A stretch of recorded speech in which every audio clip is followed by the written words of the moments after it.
a list of just, I mean, I'm not going to name names, they'll come kill me, but like, I'm sure there's one big one that I wanted to do a video on that they're currently facing litigation over from the Attorney General in New York. Hmm. The stable coin. I'm sure you know what I'm talking about. Yep. Yep. So what do There's you it down. have you had any run-ins with anything, that's kind of like dark web story esque that you can talk about off the top of your head? If not, it's not totally okay. Yeah, I mean it. So the issues there, and we've been very careful on this, because there's a couple things that will pique regulators' attention, and one Yeah, of them is ICOs, yeah, so fundraising on top of things. If you're not registered with the SEC and you're fundraising the Howey test or whatever, they will get you. yeah. So that's something that Nano didn't do. We didn't sell and we didn't fundraise. The other thing is a stable coin. So there's two kinds of them. There's like algorithmic stable coins and Like Defy. like the one that you were talking about. Yeah, and Defy, and Yeah, that then one. Tether. Right, yeah. Um, Yeah, and where those guys like actually claim to have hold money in deposit, and what governments are figuring out is that that sounds like a lot like a bank, yeah. and it sounds like they're absolutely like, no, you can't do that outside the banking system. Plus, it kind of breaks one of the, in my opinion, the reasons cryptocurrency exists is to not have a Right. physical location that holds all the notes or whatever. A third party. And Yeah, then, yeah, yeah, exactly. So, I mean, maybe it's more convenient. It's only more convenient as long as the organization that's running it is solvent, and the government doesn't come in and tell you that you can't do this. And yeah. it's if you're in a building somewhere, it's very easy for them to come in and say you can't do this, and then take it Yeah. all away. So, I I mean, I can't say too much, but ever since I released this video, I had a lot of people reaching out because they wanted me to cover other sketchy things that were going on actively. And it's like you got to pick your battles for someone like myself, right? absolutely, yeah. There's only so much like mental bandwidth that you can commit to it. I know, dude. I mean, the fact that people were able to dig up like Reddit posts that were deleted from 2 years ago, and then Yeah, archive that IS them, I was like, okay. And it's not like I have anything to hide, but it's just like like I, my point being is yeah, if you have like something like Tether, they can print like infinite amounts of money, technically, allegedly, I should say. So it's just like the whole world is yeah. filled with this back room of characters, and it's kind of hard to be that, shining light, for lack of a better word, in terms of being transparent. Funding development in an ethical way is I know like a really really tough problem for a Mm, lot of projects.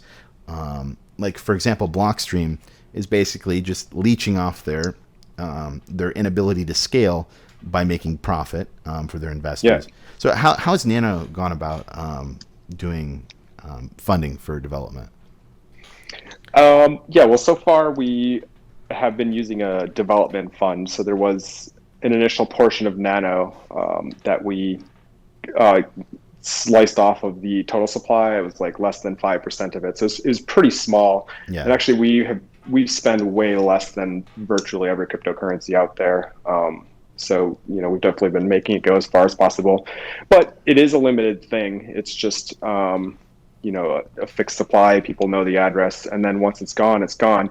So yeah, the way that we're continuing after that is, well, one is we want to have we're basically going to follow more of an open source model. So there's very good examples of open source projects out there that are successful.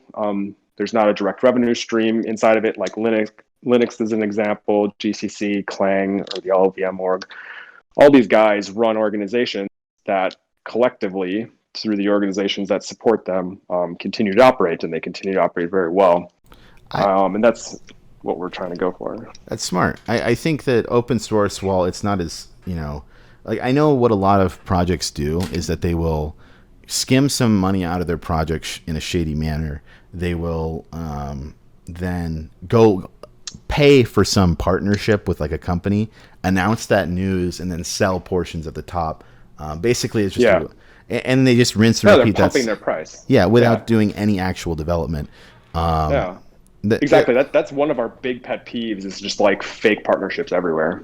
yeah, and it's like I've been hearing about news about cryptocurrencies and these projects, but nothing seems to be happening. And I'm like, okay, Yep. maybe something else is going on here. And that's interesting. And I do agree that like open source development that can't be, what's the word, bought out, in the sense that like right now all of the developers on Mm.